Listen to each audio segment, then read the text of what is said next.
We're going to get rolling. Audrey and Kent Lewis here. We're going to talk about the Virginia State Navy and Isle of Wight County Mariners during the American Revolution. The Virginia State Navy, as some folks also know it as a Virginia Navy boats. In doing the research, came across this quote. I thought it was kind of set everything, setting the scene for what happened during that time frame. And I learned something from reading this I didn't know. Virginia State Navy was the largest of all the state navies and has never really gotten the recognition for the role that it played. We kept the goods flowing in and out of the country using the tobacco for payment. So it kind of helped to fund the entire operation and those from that aspect. And that was a big part in turning the tides toward the American cause. This came from Robert Stewart's good book, which we've got listed some of these resources at the very end. So if I mention it, you don't have to scribble it down. We'll talk about it at the end. But let's set the stage. 1775, early spring, Lord Dunmore takes all the gunpowder out of the Williamsburg magazine, and the British warships are going up and down the river systems on the James and York, etc., basically running small raids on the locals who weren't too happy with that. The Virginia State Navy came about to provide security from depredations, as the Assembly put it, at one of the early Virginia conventions, provide early warning, help with the export of the important tobacco, food, and timber, and help protect gunpowder, arms, and rum was one of the big things they're bringing in. One of the big things that we learned about that didn't get mentioned much is Captain Barron and his ships out there intercepting critical intel on some of the plans that were coming up. Invasion of Charleston was one of them, and it showed that the navies were useful, that they could go out there and gather this intel while they're running blockades.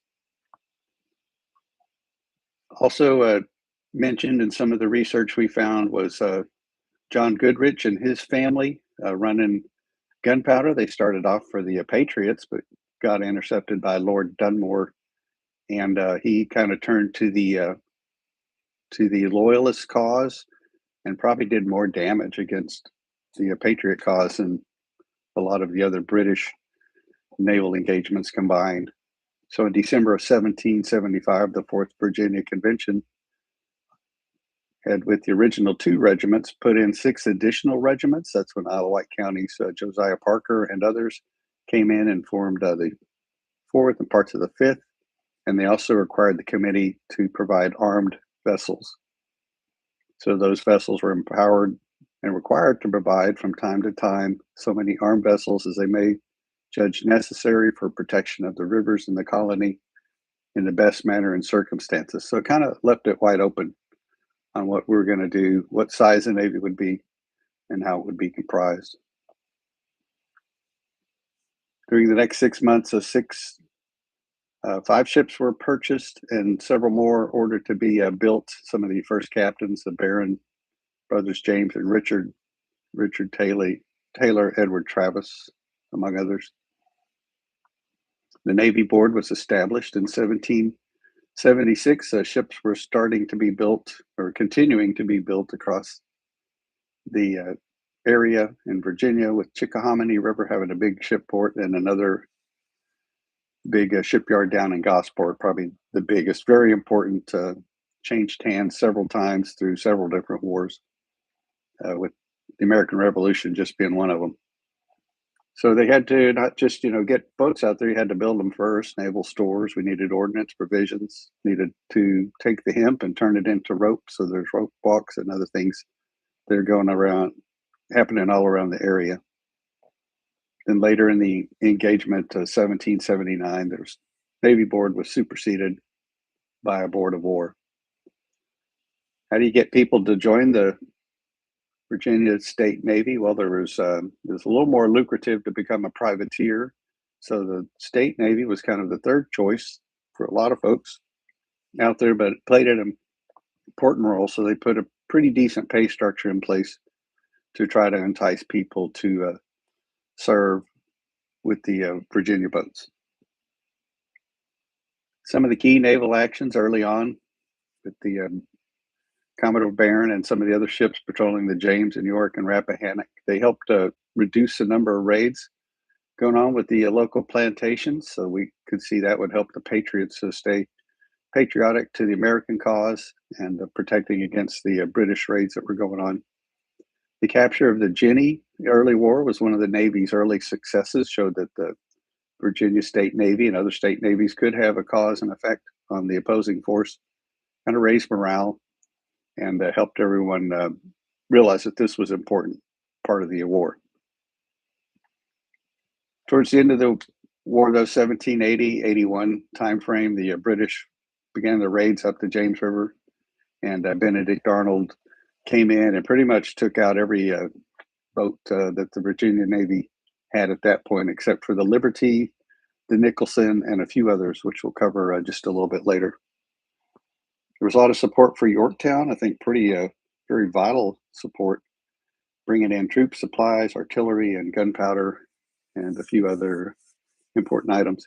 Here's a map, a sketch of Osborne's. This presentation will be available. We'll do a little editing and make it, add it to the YouTube channel after you're done, so you'll be able to take a closer look at this map here. But this is up the James River with Benedict Arnold defeating, in a naval engagement without any boats on his side, defeated the Virginia State Navy by having the high ground and having the better ordnance to take out the ships that were in the river and didn't have very much room to maneuver. There's another thing I recently learned about, had no idea had happened in 1781. Virginia State Navy ran a raid on Bermuda to gather gunpowder. You may have heard of an earlier raid early in the contest, run down to Bermuda to gather gunpowder. I think they were mostly complicit in our activities over here, but boats headed down to Gunpowder Alley there in Bermuda and cleaned out every grain from the Bermuda magazine and then taken back to Virginia. And this happened, just right before the Yorktown victory. So, they're pretty much out of gunpowder before this happened. So having Virginia boats show up with some gunpowder, that's pretty important to the cause.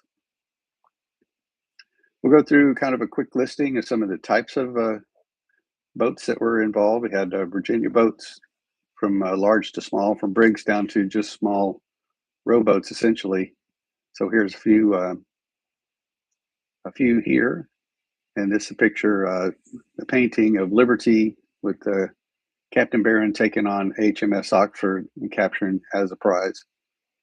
One of the little things I noted on the back of the ship, it's flying the Continental Union flag or the Grand Union flag. I don't know if that's the artist knew for sure or if that's actually the flag that they flew at the time, but this would fly into 1776 with some of the American forces until the Betsy Ross flag came on scene.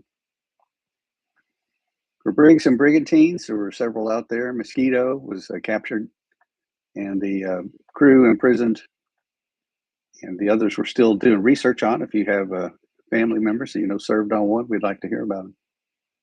Schooners, there were several out there. Nicholson was one owned by our own Isle of Wight County Captain Sinclair, and also a couple of important. Patriot was one, captained by Caesar Tarrant, an enslaved individual, and also Liberty was Captain Barron's boat.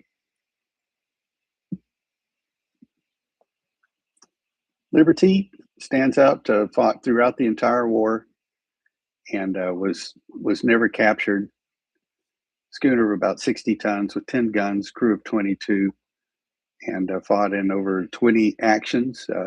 Part of the fighting or evading fighting was done in a deep hole off the bottom of the Nansemond River when they scuttled the ship to avoid capture, and then raced her up to go fighting again. So 1781 in April, things aren't going too good for the Navy. They'd pretty much been wiped out. So they took some of the vessels they had, including Nicholson, down to the Nansemond River, found a deep hole, as they called it, and scuttled it, and then raised the boat later in September when the siege began at Yorktown, and returned it to service. So just off the point there, down in the Nansemond area, just off the west side of Suffolk. If we looked at the naval chart, there's a hole down there goes about 25 feet or so deep. And those that know the local waters are pretty shallow in most places, but there's a couple of spots there in the Nansemond that drop down pretty good. Patriot, don't know that we have many good depictions, but here's a similar sized schooner called Sultana that's currently active, built in 1768. There's all types of drawings and information on this schooner. It's a topsail schooner that would have been used in all around the area. The multiple sail plan helps keep the sails down low where they can adjust and use whichever sails they need for the conditions. Some of the sloops we had were Rattlesnake, Gamecock, American Congress. We also used row galleys and gunboats. They could move around easily in the James River and the shoal water, and could have gunners, could put different types of cannon and swivel guns on them, and also primarily row propulsion. So here's a gunboat Philadelphia that is in the Smithsonian magazine. It's got some 9-pounders and some swivel guns, 53 feet long. So kind of small targets, but very maneuverable with the rows instead of trying to sail around in an engagement. And with these swivel guns and the type of ordnance used on those with the grape shot, essentially in close quarters combat, could have bring great effect to bear on the enemy. There's another little ship model of the USS Washington. These row galleys range from 40 to 80 feet and did have the multiple modes of propulsion. The Committee of Safety appointed Chris Calvert to build 2 row galleys down on the North Carolina to be engaged down in Albemarle Sound. And maybe those of you that don't live local may not be familiar with some of the geography of the rivers where the Blackwater, Nottoway, Marin, and Roanoke all flow into the Chowan and to the Albemarle Sound. So a lot of the food stuff was going out through this river complex, and a lot of the gunpowder was brought in the same way, which really upset Lord Dunmore. They were kind of bringing all this stuff in through the back door, and there's no way for them to stop it. So the Caswell and Washington were built at South Key Shipyard on the Blackwater River near the North Carolina line. And this became so interesting and important to Benedict Arnold and some of the other British that they ran raids down there to try to make sure it was destroyed. And I think we ended up burning it ourselves to keep it from falling into British hands. Here's a little information on it. May be hard to read for you, but talks about South Key, and it's kind of interesting to just imagine the Blackwater River with a large sailing ship sitting there loading and offloading cargo.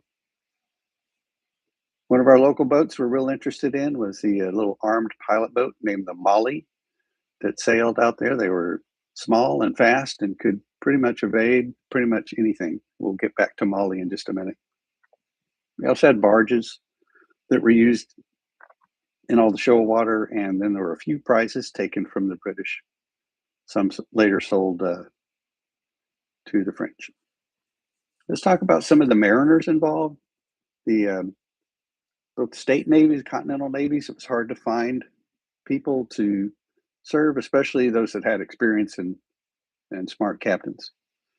And the one unusual thing is a lot of the mariners served both on land and on sea. So you'll see pension records that mention service both aboard ships and with regimental forces. You can't forget the role that the women played, taking care of the home front, making sure the farms were still running and all the kids were getting raised. And we had one local, most people are probably familiar with Elizabeth Bennett Young, who saved records during the conflict and hid them to keep the British from confiscating them or burning them. That's why we have records going back to the middle 17th century here in Isle of Wight. We think this, we're not sure about the painting. It looks very good, but potentially the records are being kept somewhere, not actually at the courthouse. And would have been probably 100 years worth of records to hide at that point. So don't know if just certain records were selected or they were offsite somewhere else to begin with. Some of our Isle of Wight County mariners, we've got a surgeon's mate, Dr. Applewhite, who served both afloat and ashore. He served on Liberty with Captain Barron as one of the two surgeons that were actually retained after the war. And he served ashore surgeon's mate at Valley Forge in 1779 to 1780, where he developed a treatment for frostbite that gets specifically mentioned in a pension record by one of the barons. And then went back aboard the Liberty after the war ended. Also had another surgeon's mate, Dr. Joseph Harrison, had the misfortune of being on the brigantine Liberty and died on a prison ship in Halifax.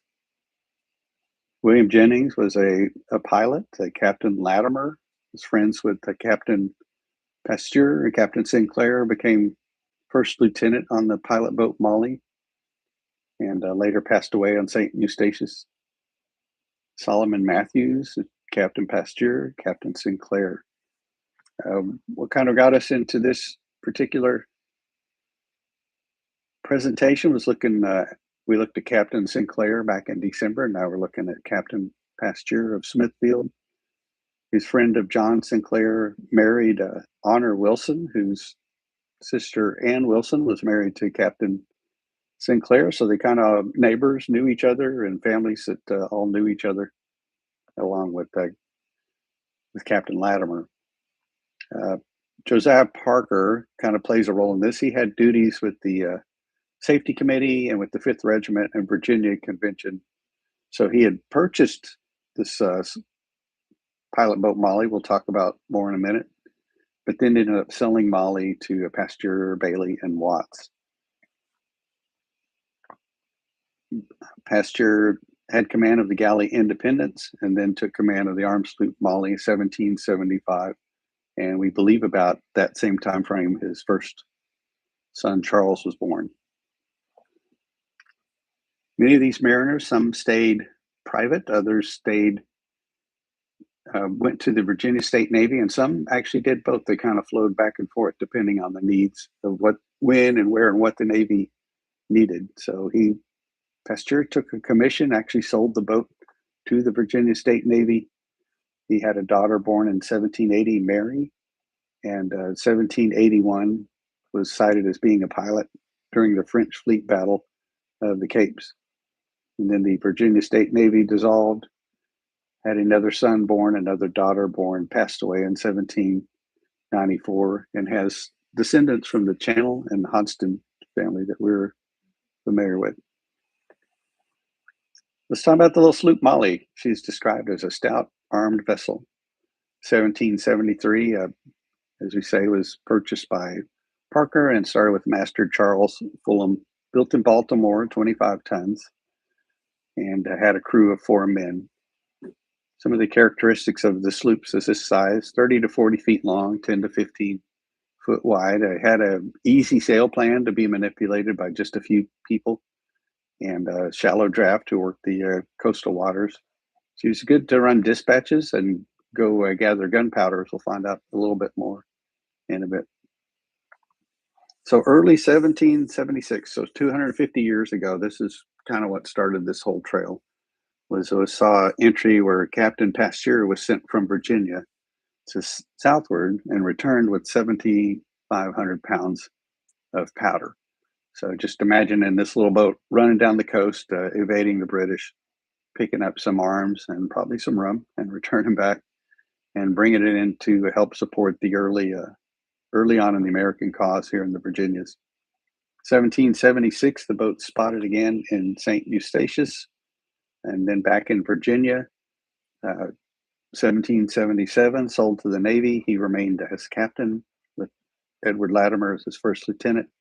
And then 1777 down St. Eustatius again, which was kind of a free port or a neutral port, if you will, that the Dutch owned, that would sell cargo and anything to just about anybody. So then back again, Smithfield to Eustatius, taking out indigo and coming back with most likely war materials.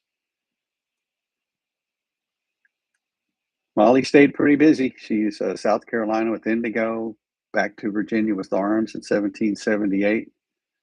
Became a lookout boat with the bottom greased with tallow, and carried dispatches with Captain John Sinclair from Virginia to Rhode Island in 1781. And that had to be one of the essential uh, activities during that war, is trying to figure out where the French were, where they were going.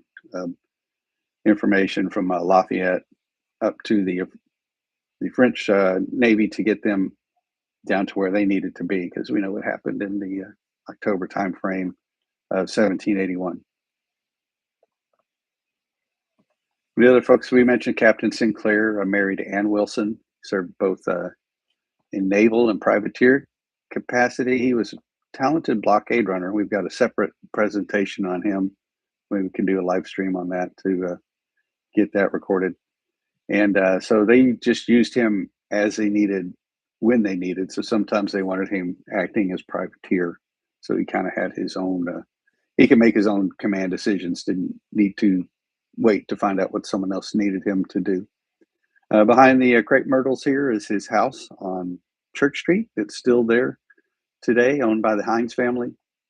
Looks out over the Pagan Creek behind it, and you can kind of see why that was a great area for folks in Smithfield to keep their boats at, just right in their backyard.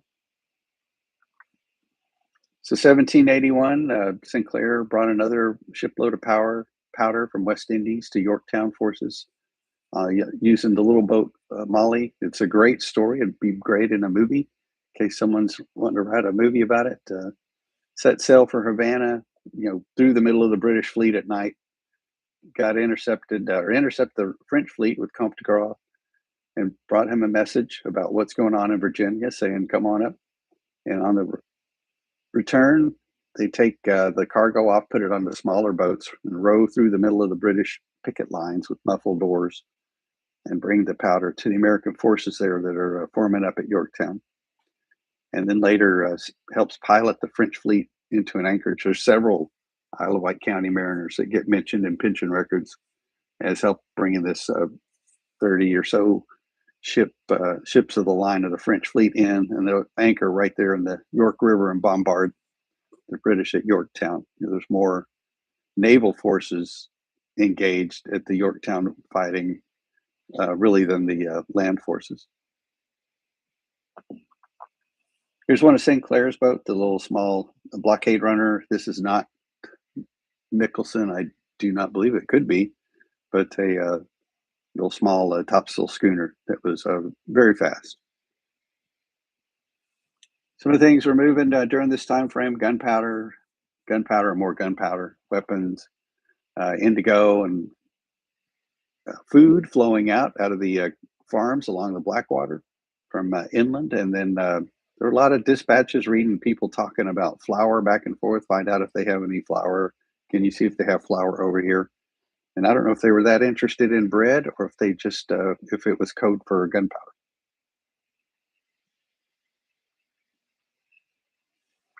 Here's the route down on the lower left corner is Smithfield, downtown Smithfield, the town of Smithfield, where Church Street, where Captain Sinclair, Captain Pasteur would have had boats.